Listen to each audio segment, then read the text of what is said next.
Essas são as últimas imagens da Elisa Lam ainda com vida. Depois disso, ela desapareceu e o corpo foi encontrado 2 semanas depois dentro da caixa d'água do Hotel Cecil em condições bem bizarras. Olá, Psychos! Sejam muito bem-vindos ao momento mais esperado da semana, a nossa Terça Killer. Pra quem tá chegando agora, a gente tem vídeo de caso criminal aqui toda terça-feira, então se você gosta desse assunto, já se inscreve no canal e deixa um like que vai me ajudar muito na divulgação desse vídeo. E me siga nas redes sociais que lá tem sempre vídeos curtos, indicações de séries, livros, filmes e umas baboseiras mais. Hoje a gente vai falar sobre o misterioso caso da Elisa Lam, o corpo na caixa d'água.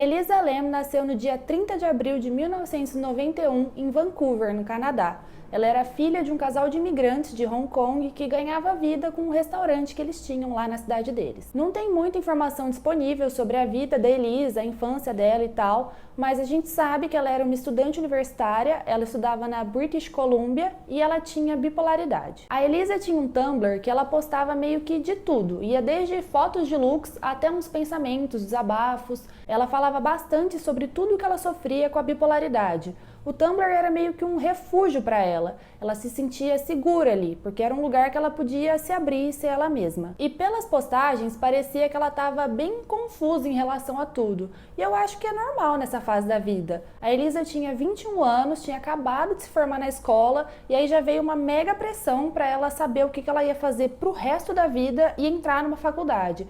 Que foi o que ela fez, só que ela não sabia ser exatamente aquilo que ela queria. Por isso, em 2013, a Elisa resolveu dar um tempo em toda a vida real dela e foi viajar sozinha. Ela foi para Califórnia. Essa foi a primeira viagem dela sem companhia, então os pais dela estavam bem nervosos com isso, porque ela ia para longe, ia para outro país, mas eles deixaram ela ir, com uma única condição: que a Elisa entrasse em contato com eles todos os dias, avisando que ela estava bem, que ela estava viva. E ela foi feliz da vida, cheia de expectativas, com a novidade, a emoção, a independência, tudo.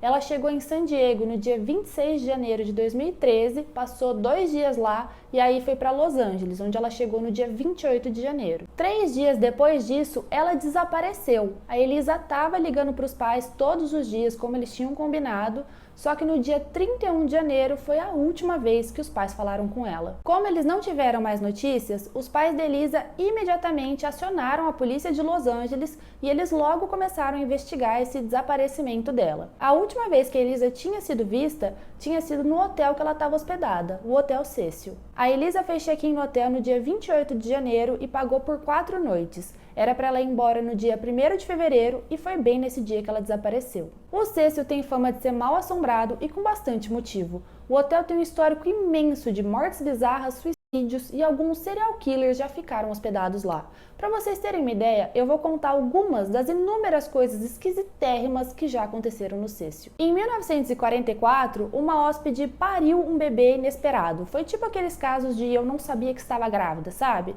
Ela nem desconfiava da gravidez e aí do nada, pá, nasceu. Só que ela achou que tinha parido um feto morto. E aí ela fez uma coisa que achou que foi super sensato na hora. Ela pegou o bebê e tacou ele pela janela. Ele caiu no telhado do prédio vizinho. A hora que ele nasceu, ele não estava morto, mas aí depois, morreu. Em 1962, um casal que estava hospedado lá teve uma briga horrorosa. E aí a mulher saiu correndo e se jogou da janela do 9º andar. Só que a hora que ela caiu, não foi na calçada. Ela caiu em cima de um senhor que estava passando ali na frente do prédio. E os dois morreram com impacto. O Richard Ramirez, o serial killer que ficou conhecido como Perseguidor da Noite ou Night Stalker, ele assassinou brutalmente 14 pessoas num período de um pouco mais de um ano. Algumas delas ele torturou e estuprou também. Ele passou alguns dias hospedado lá no Cecil. Diz que ele chegava de noite todo ensanguentado e ia pro quarto bem de boas. O pessoal via e falava, normal, mais um dia aqui no Cecil. E sabe o crime da Dália Negra? A atriz Elizabeth Short foi assassinada sem motivo aparente e o corpo dela apareceu cortado no meio num terreno baldio de Los Angeles. Esse terreno era pertinho do Cecil e a última vez que ela foi vista com vida foi no bar do hotel. Acho que deu para entender por que o hotel tem essa fama, né? Mas nem sempre foi assim. Logo que ele foi construído em 1924, o Cecil era ótimo. O hotel é imenso, tem mais de 700 quartos e ele fica bem no centro de Los Angeles. Naquela época, todo mundo que ia para lá se hospedava nele, porque a região era muito boa e ele tinha um preço muito acessível. Mas aí veio a Grande Depressão, uma enorme onda de desemprego, e foi o centro da cidade que sentiu esse impacto.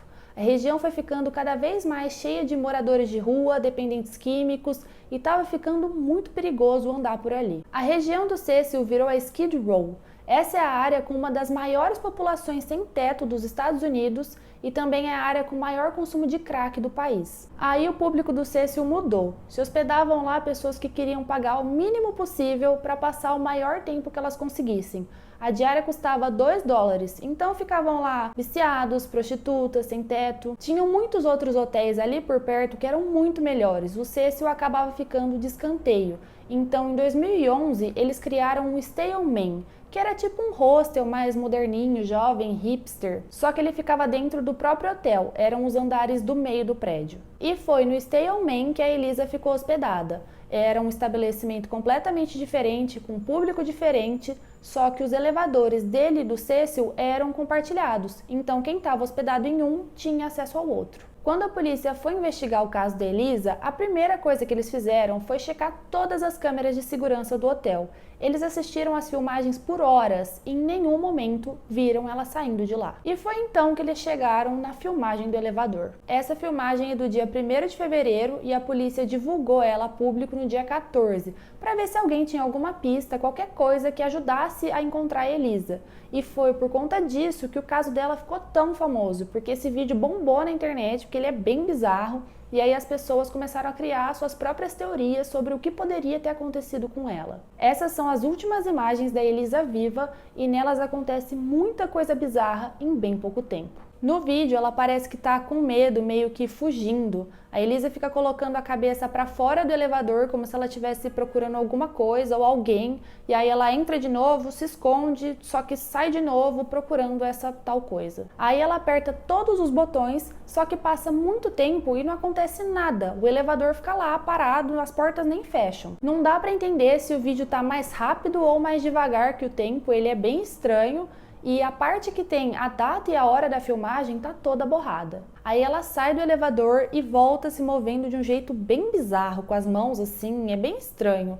Parece que ela tá falando com alguém, mas não dá pra ter certeza, porque se tiver outra pessoa ali, ela tá fora do campo de visão da câmera, que ela só pega dentro do elevador e um pouquinho pra fora. E enquanto tudo isso tá rolando, a porta do elevador não fecha, ele segue ali parado. E então ela sai. Logo depois que ela sai, as portas do elevador fecham e depois disso ela nunca mais foi vista com vida. Essa gravação tem 4 minutos e depois descobriram que tem 1 minuto faltando.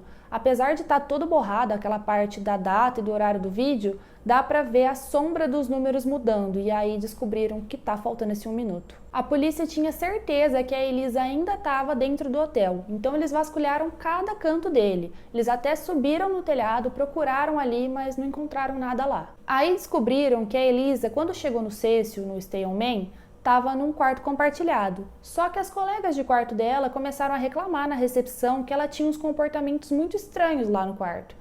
Então ela foi realocada para um quarto sozinha. A partir daí, as coisas só ficam mais estranhas. Alguns dias depois do desaparecimento da Elisa, as pessoas que estavam hospedadas no hotel começaram a reclamar que a água estava com um gosto estranho. Ela estava com uma cor meio esquisita e o cheiro também. No dia 19 de fevereiro, o pessoal da manutenção do hotel foi ver o que estava acontecendo. Então eles subiram no telhado, lá tinha uma cobertura e era onde ficavam as caixas d'água do hotel. Assim que eles abriram uma das caixas d'água, encontraram o corpo da Elisa lá dentro.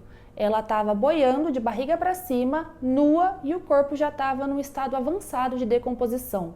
Pela situação que estava o corpo, é estimado que ela tenha ficado 2 semanas na caixa d'água, o que faz sentido, porque ela sumiu no dia 1º de fevereiro e foi encontrada no dia 19. As roupas que a Elisa estava usando na filmagem do elevador estavam todas no fundo da caixa d'água. Para ela estar ali, a Elisa teria que ter subido na cobertura do hotel, e tem 2 maneiras de fazer isso. A primeira é por umas portas, só que todas têm trancas e só os funcionários têm acesso. Se alguém tenta abrir elas sem a chave certa ou sem colocar o código, dispara um alarme. E nenhuma dessas portas tinha nenhum sinal de arrombamento e os alarmes não dispararam no dia que a Elisa desapareceu. A segunda maneira é pelas escadas de incêndio e faz mais sentido que a Elisa tenha chegado no telhado por elas, porque quando a polícia estava procurando por ela dentro do hotel, eles usaram cães farejadores que seguiram um rastro da Elisa até uma janela. Essa janela dava nas escadas de incêndio e por elas dava para chegar no telhado, só que o rastro acabava ali. Passado isso, depois de chegar na cobertura, a Elisa precisaria ter subido na caixa d'água para poder entrar nela.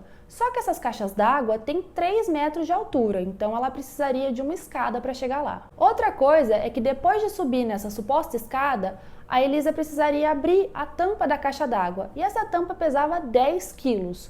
Depois ela teria que entrar no tanque e fechar a tampa de novo, porque quando encontraram ela, a caixa estava fechada. E como ela teria fechado essa tampa de 10 quilos de dentro do tanque? Isso enquanto ela tirava a roupa. E apesar de ser bem pesada, a tampa da caixa d'água era pequena, porque quando a polícia foi tirar o corpo da Elisa lá de dentro, eles tiveram que esvaziar a caixa d'água e fazer uma nova abertura lateral nela, porque por cima, por onde ela entrou, era muito difícil fazer isso. Quando tiraram o corpo da Elisa do tanque, fizeram um exame toxicológico e nele descobriram que ela não estava sob efeito de drogas nem de álcool, mas viram que ela tinha tomado alguns medicamentos, que eram os que ela tomava mesmo por conta da bipolaridade. E na autópsia foi constatado que a Elisa não tinha nenhum sinal de trauma, de luta, de nada. Deu que ela tinha morrido afogada. Esse caso tem muitas perguntas sem resposta, mas tem uma coisa que foi explicada: o elevador que não fechava. Quando a Elisa pressiona todos os botões do elevador,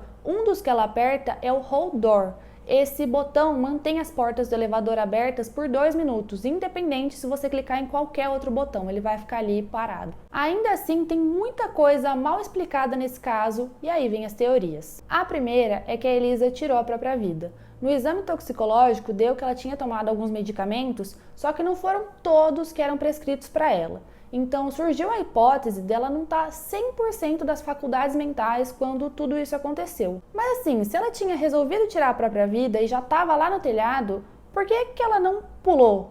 Por que ela entrou na caixa d'água? E mesmo que tenha feito mais sentido para ela entrar na caixa d'água, por que ela tirou toda a roupa? A segunda teoria é de que a Elisa foi assassinada, porque depois que ela morreu, o Tumblr dela foi atualizado algumas vezes, e aí surgiu essa hipótese dela ter sido assassinada e o assassino que fez as postagens. Mas esses posts já podiam estar agendados, né? Só que na filmagem do elevador tem uma parte que parece que tem um pé ali que não é o da Elisa.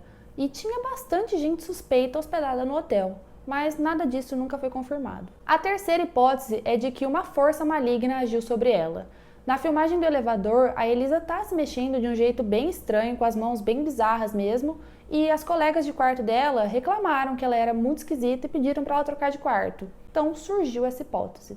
Então é isso, esse foi o caso de hoje, espero que vocês tenham gostado e agora eu quero saber de vocês. Vocês acham que alguma dessas teorias faz sentido ou tem alguma outra? Me conta aqui nos comentários. Lembrando que se você ainda não é inscrito no canal, se inscreve que a gente tem vídeo novo de caso criminal aqui toda terça-feira e deixa um like que vai me ajudar muito na divulgação. Até o próximo vídeo!